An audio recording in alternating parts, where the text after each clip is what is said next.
On Friday evening at approximately 7:30 p.m., I made a visit to Toby's Bar and Grill. I was completely exhausted after spending the previous 2 days in New York City, finalizing negotiations with a major international bank. At the start of the day, I held a pessimistic outlook on the possibility of reaching an agreement. However, it appeared that the unresolved obstacles began to resolve themselves one after another, like a chain reaction of falling dominoes shortly after our meeting commenced on Friday. By noon, only 2 remaining stumbling blocks stood in our way. We collectively decided to take a break and have lunch. I located the nearest Jewish deli and indulged in a sinfully large pastrami and Swiss cheese sandwich on rye bread, relishing every single bite.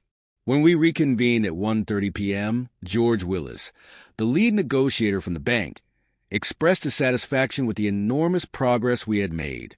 He proposed splitting the difference on the last 2 points.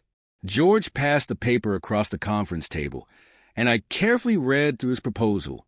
Although the split was not entirely equal, it fell comfortably within the boundaries of what my partners and I could accept in order to secure this significant contract. I swiftly initialed the page, and George assured me that he would email the official contract on Monday.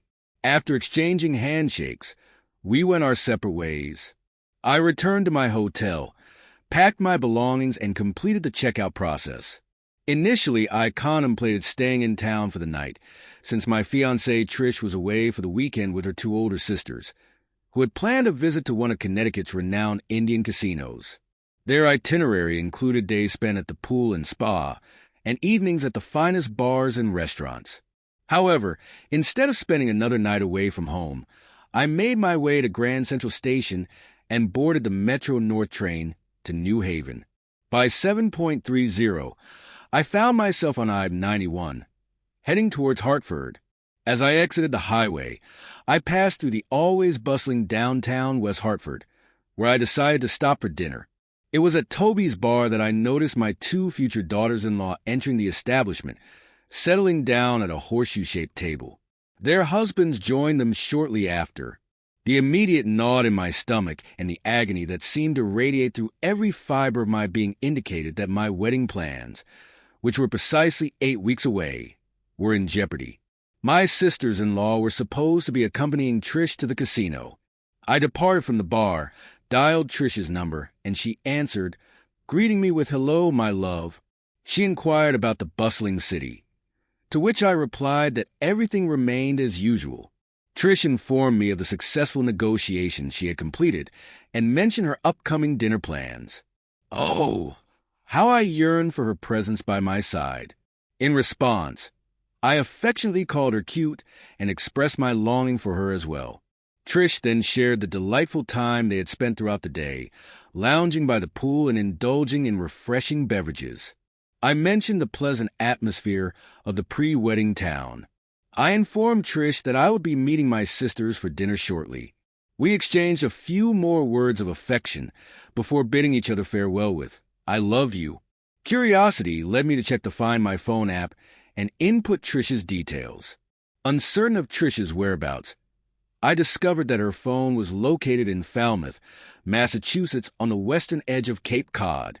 A realization struck me as I recalled that Trish's longtime neighbor and friend, Nick Flaherty, owned a family home in Falmouth. We had been invited there on multiple occasions.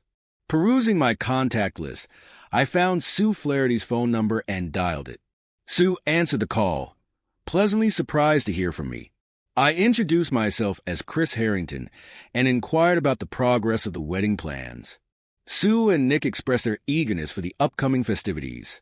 However, I confessed my uncertainty regarding the current state of the plans. Sue chuckled, attributing it to a typical male reaction. I then asked Sue if Nick had gone on a trip over the weekend. She found the question peculiar, as Nick rarely traveled on weekends, but confirmed that he was indeed away this time. Concern laced her voice as she asked what was wrong. I cautiously mentioned the Find My Phone application and asked if she had it on her phone. Sue's response was a sob, followed by a whispered admission that not again had this happened. A minute later, she continued, revealing that Nick should have been in Philadelphia, but the beacon indicated his presence at the family's cottage. With a heavy sigh, Sue began to cry once again, her sobs interrupting her words. She reassured me, saying, "Chris, it's not your fault." In an attempt to seek assistance, I made a call to Billy Jones, a close friend and neighbor. "Billy, can I ask for your help? Will you be available tomorrow morning?" I inquired. Billy responded, "My only plans are to sleep until noon, but Sally will wake me up at 7. What do you need, my friend?" I explained my request, asking him to change the locks on my front door, the door leading out of the garage, and to modify the code on his garage door opener. I expressed my gratitude for his assistance. There was a brief moment of silence before Billy exclaimed, "No. Does this mean the wedding is canceled?" Realizing the gravity of the situation, he added, "Unless there's something crucial I'm missing, Trish and I are done for." Understanding his concern, I assured him, "Yes, Billy, that's correct. Thank you for understanding and for helping me." Feeling the weight of the situation, I wearily made my way back to Toby's and approached the bar. As I caught a glimpse of my daughters-in-law and their husbands in the mirror, I couldn't help but feel a sense of aging. The waiter cleared their appetizers as I settled onto a bar stool and approached my former future family's table with my drink in hand. Taking a seat at the end of the table, I stared intently between Julie and Karen, creating an icy atmosphere. Steve, Karen's husband, attempted to lighten the mood, saying, "Chris, buddy, come over here. Take a look at the menu." Without diverting my gaze from the women, I replied, "No, thank you, Steve. I won't be staying long." I continued to maintain my silence, fixating my gaze on Julie and Karen until Roy, Julie's husband, finally asked, "What's happening, Chris? Can you shed some light on this?" In response, I simply gestured towards their wives and said, "Ask your wife." Roy and Steve turned their attention towards their respective spouses, seeking answers. It was evident that both women were extremely frightened. Steve inquired about the situation, asking the sisters what was happening. Karen was the first to speak, stating that it wasn't what Chris thought. However, I believe that it was exactly what he thought. As tears streamed down Karen's face, Steve and Roy glanced from their wives to me. Steve asked once again, demanding to know what was going on. I explained to Chris that his wives were covering for Trish. They had all been together in my kitchen last Tuesday because I was going to be out of town until Sunday. They had planned to go to Foxwoods Casino for the weekend. Roy questioned the sisters about Trish's whereabouts. When they remained silent, he turned to me. I informed him that she was at Nick's house on Cape Cod. Steve confirmed that this was true. At that moment, both women were crying. Karen nodded in agreement, while Julie sobbed and expressed that Trish truly loved Chris. Steve rolled his eyes in disbelief, and Roy stared at the tabletop. He remarked that Trish had a peculiar way of showing her love, as she and her sisters were lying to him, and she was going away with the older neighbor for a weekend of sexual indulgence just 8 weeks before their wedding. Roy sternly warned his wife not to speak further. He then turned to me and inquired about my plans. I firmly stated that I would cancel the wedding, of course. Both friends leaned back in their chairs, while their wives continued to cry even harder. Karen sobbed, mentioning that her father had spent a significant amount of money on the wedding and reception. However, I remained resolute, stating that I didn't care. I refused to marry a deceitful, unfaithful woman like Trish. After a brief pause, I revealed that we had spoken to Sue Flaherty about Nick's infidelity with Trish. We had decided to confront them within 24 hours and expose their actions. As 4 pairs of eyes focused on me, I turned to Roy and Steve, seeking their assistance. I asked if they could ensure that their wives didn't contact Trish before 6:15 tomorrow evening. Both women began to protest, but Steve assured me that they could indeed fulfill that request. He then turned to his wife, expressing his disappointment and questioning whether her sisters had ever supported her while she cheated on him. Karen was taken aback by his words, and Steve proceeded, "If either you or Julie become involved with Trish in any manner, I will contemplate initiating divorce proceedings." Roy's face turned crimson with fury. His words elicited a groan from Julie. Unfortunately, as he mentioned, given the issues we faced at the start of our third year of marriage, I could have pursued a divorce regardless. However, rest assured, if you make contact with Trish, I will definitely proceed with the application. I shook hands with both men and exited the restaurant. Saturday was a busy day.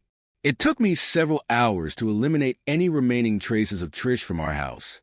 Instead of stacking filled garbage bags in the driveway, I rented a small storage unit and borrowed my neighbor Billy's pickup truck.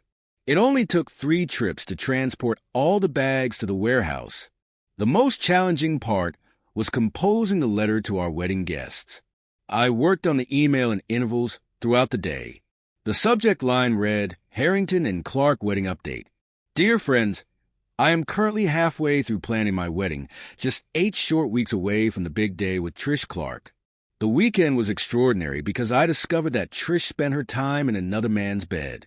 Trish and her longtime neighbor, Nick Flaherty, betrayed me and Nick's wife, Sue, with the assistance of Trish's sisters, Karen and Julie, and their deceit. The couple spent the weekend together at Cape Cod. You may wonder why I find this reprehensible behavior impressive. The reason is simple. I am not married to Trish. It is much easier to call off a wedding than to endure the pain of a divorce. This letter serves as my official notification that I am canceling my wedding to Trish Clark. Sincerely, Christopher Harrington. I phoned Sue Flaherty at 5:30 on a Saturday afternoon. Together we shared updates on the tasks we were able to accomplish. Due to Sue's marital status, it was much more challenging for her to end things with Nick. She managed to consult with a lawyer and had an appointment scheduled for Monday morning. The lawyer advised canceling joint credit cards and separating finances as much as possible. This was the standard legal advice given in the event of a divorce. Our call concluded a few minutes prior to 6 p.m., and we agreed to send a message to our respective partners at 6 a.m. sharp. My message simply conveyed my hope that they would enjoy their weekend with Nick. I also expressed gratitude for revealing their true nature as a liar and a cheat. Furthermore, I informed them that our wedding had been called off.